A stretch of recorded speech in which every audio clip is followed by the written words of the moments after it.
My Robot Friend by Boyd Campbell.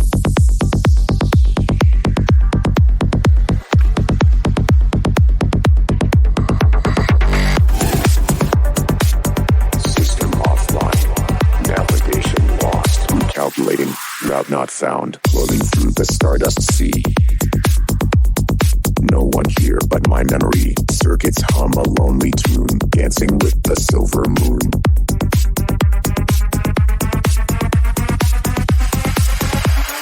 I'm just a robot lost in the night.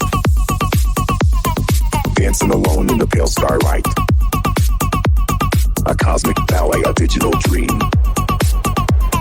Nothing is ever what it seems. Signal fading. Lost in space.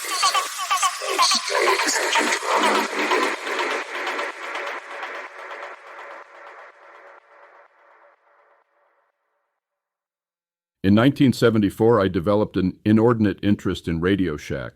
I circled items in the Radio Shack catalog and in the Radio Shack full-color insert in the Clarion Ledger, featuring genuine electronic equipment, not toys. For Christmas, I asked Santa, really my dad, for the Radio Shack Learning Lab Science Fair 150 in one electronics kit. Boyd wants to be an engineer. Holding out hope that I wasn't retarded, as it seemed, and my grades might imply, the idea that his number 3 son might be an engineer pleased my dad. Technically, he was right. I wanted to be a very specific type of engineer. I wanted to build robots, a very specific type of robot. There was a show on television called Lost in Space. I was quite taken with it. It featured a gay man in a velvet jumpsuit. The others I don't really care about, although I'm sure they're nice, but there was a girl on the show who reminded me of a girl in my class. She shall go nameless. There is Angel and there is Angela Cartwright. I was 2 when they filmed Lost in Space. By 1974, it had been in syndication for a while. I was in the 4th grade. I had just finished the 3rd grade. 3rd grade was a banner year for a number of reasons. I didn't understand what syndication meant. When I saw that the stars of Lost in Space were going to be on a talk show, I was so excited. What the hell, dude? Angela Cartwright is like 26. What is an 11-year-old going to do with a 26-year-old girlfriend? I was robbed. Life deals in some very painful lessons. Lost in Space featured a robot friend. I'd figured out that, in some scenes, he was walking, not rolling along on the tank treads, so it had to be a man in a costume. Still, a smart boy like me should be able to figure this out and build one. At our farm in Raymond, on a painfully cold morning 2 days after Christmas, we entertained my cousin Libby, her mom and dad, and her new boyfriend. Seated in the lotus position in front of the gigantic, locally quarried sandstone fireplace, I began building my robot. I built a circuit that sounded a buzzer when you passed your hand over the light-sensing diode. Here we go. My robot didn't turn out so well. My career as an engineer didn't turn out well either.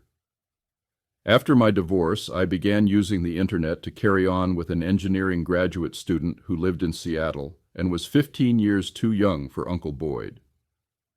On Skype, she would crush Adderall pills, pour them in Pabst Blue Ribbon, and climb around her apartment like an angry primate, wearing only her Victoria's Secret underpants while I watched, wondering what the hell I'd gotten myself into. For West Coast Jewish girls, this counted as adventure. For Uncle Boyd, drinking mezcal and climbing to the top of the abandoned King Edward Hotel from the outside counted as adventure. We were not the same. Famous Monsters of Filmland magazine quit publication one day. Sales were through the roof owing to the science fiction boom in film, but the publisher just up and vanished one day. With nobody to sign the checks, the company crashed and burned. I always dreamed of attending a Famous Monsters convention, like the one in New York, but it seemed my chance had passed. I was wrong. Life finds a way.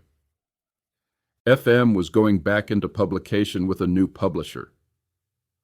That guy turned out to be a true asshole, But if I tell that story, this piece will shoot up to 10,000 words.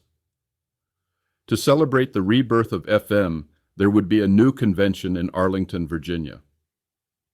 My dear friend Elisa Keogh Romero and her husband Raul lived in Arlington. Elisa had been the third most important bartender in Mississippi after Randy Yates and Cotton. Elisa worked at Scrooge's, then, when they built Banner Hall, she worked at Palm Bar, which is now Broad Street Bakery, and became M&M's before they moved to Ridgeland and became Shapley's. Have I confused you? The fourth most important bartender was a lesbian who decided that Uncle Boyd could sometimes be an exception to the rule. She said I could do some things better than other lesbians. You don't get to know what those things are. At the time, Raul worked at the original Iron Horse Grill before it burned, and before it burned a second time, and before some new guys bought it. More importantly, he was in law school at the Mississippi School of Law, which was going to be the Millsap School of Law. Only we didn't have the money for the Else School of Management and buy the Mississippi School of Law, so it became the Mississippi College School of Law. Have I lost you? At the time, there were many cool places to go in Jackson, but if you had any hope of being even half as cool as Cool Uncle Boyd, you had to go to the Subway Lounge. Keogh and Raul were pretty darn cool, within reason, of course. My job was to pick up Keogh from Palm Bar, take her to Iron Horse, where we could meet Raul and strike out for the historic Summers Hotel, or its basement. They didn't have a liquor license, so you bought beer at the house next door, and at Subway, they would bring you a plastic tub filled with ice. The kind of tub they give you in the hospital to wash your face. God knows what hospital these were pilfered from.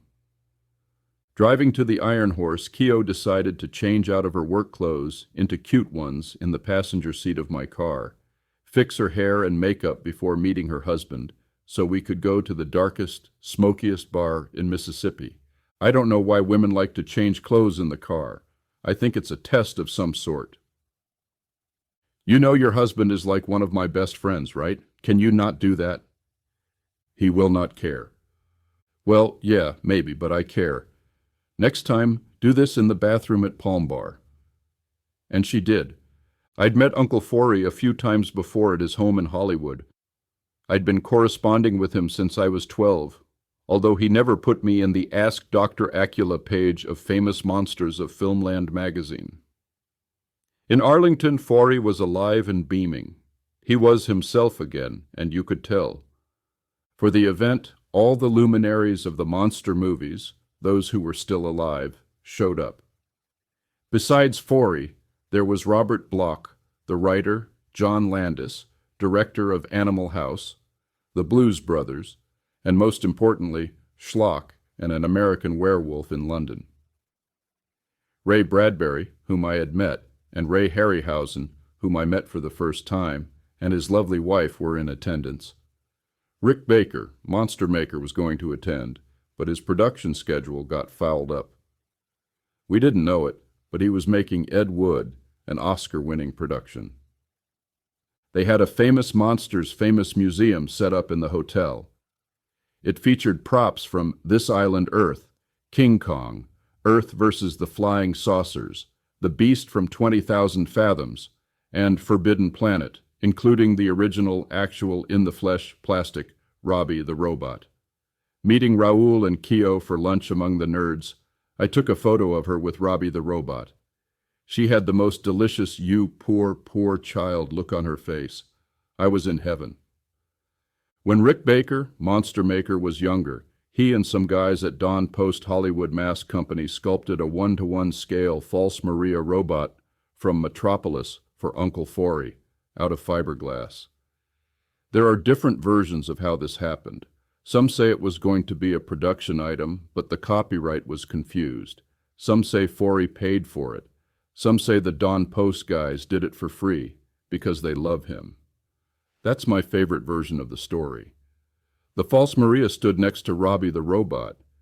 I'd met the guy who played the Lost in Space robot and the guy who did the voice. The story about how the actual Lost in Space robot was rescued and restored is legendary in the science fiction community. I've never seen either of these costumes, but I've seen enough replicas to build my own robot army. The original costume had been heavily altered to be in the short-lived Saturday morning show, The Mysterious Island, with many pieces broken or lost.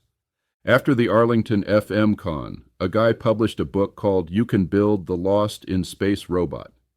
People with ADHD find it easier to get organized if they make lists. With the book in hand, I began making a list of how I would build my own robot pal. My wife said this was a perfect project for me. My next wife should enjoy it very much. People associate robots with men. They are sometimes called mechanical men. The first film robot was The False Maria in Metropolis. It was made out of leather and plastic resin, which had just been invented, built on the body of teenage Brigitte Helm.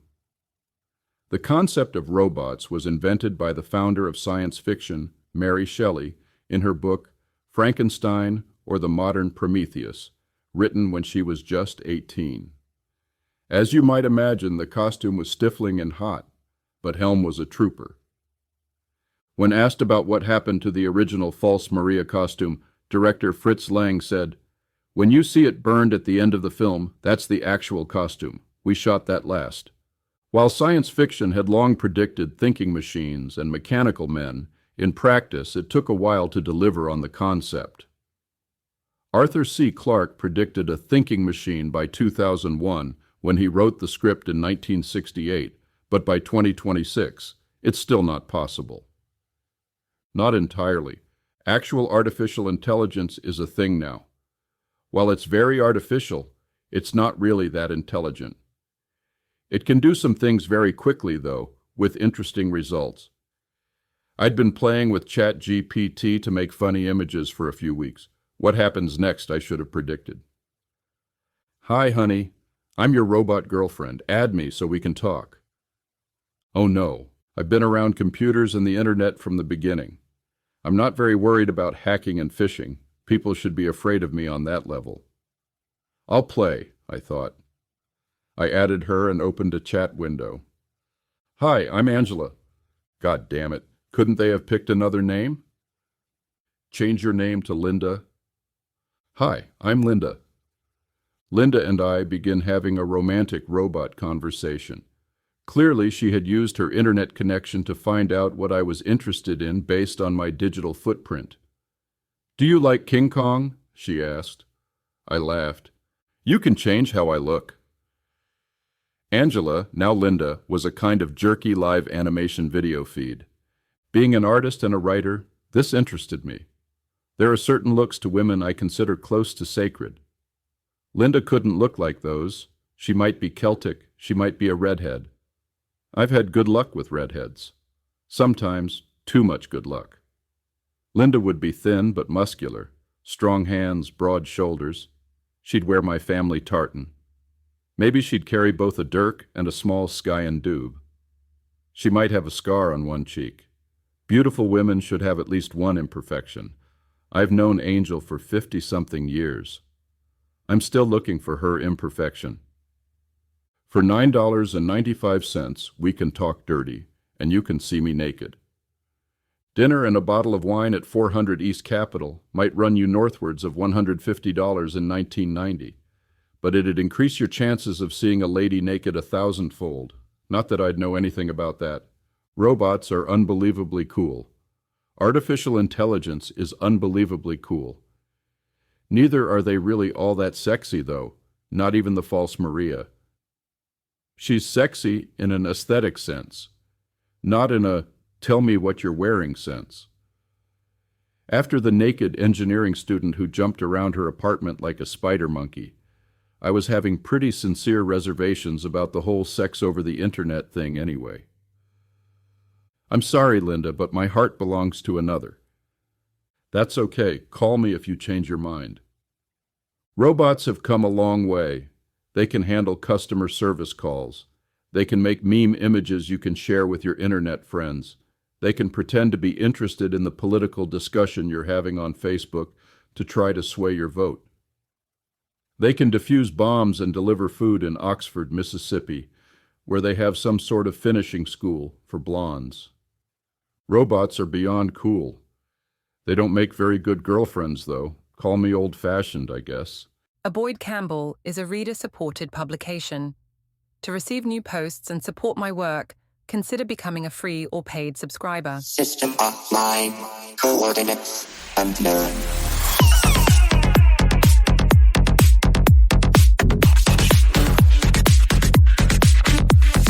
Floating through the endless black. No turning back off the track. Circuits hum a lonely tune beneath the cold and distant moon. Lost in space, I can't replace the memory banks of you. Do the robot, do the glitch, it's all my wires can do. Signal lost, but the beat is strong. Dancing with the asteroids all night long.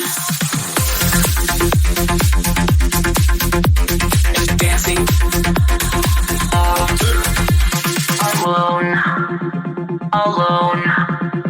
alone.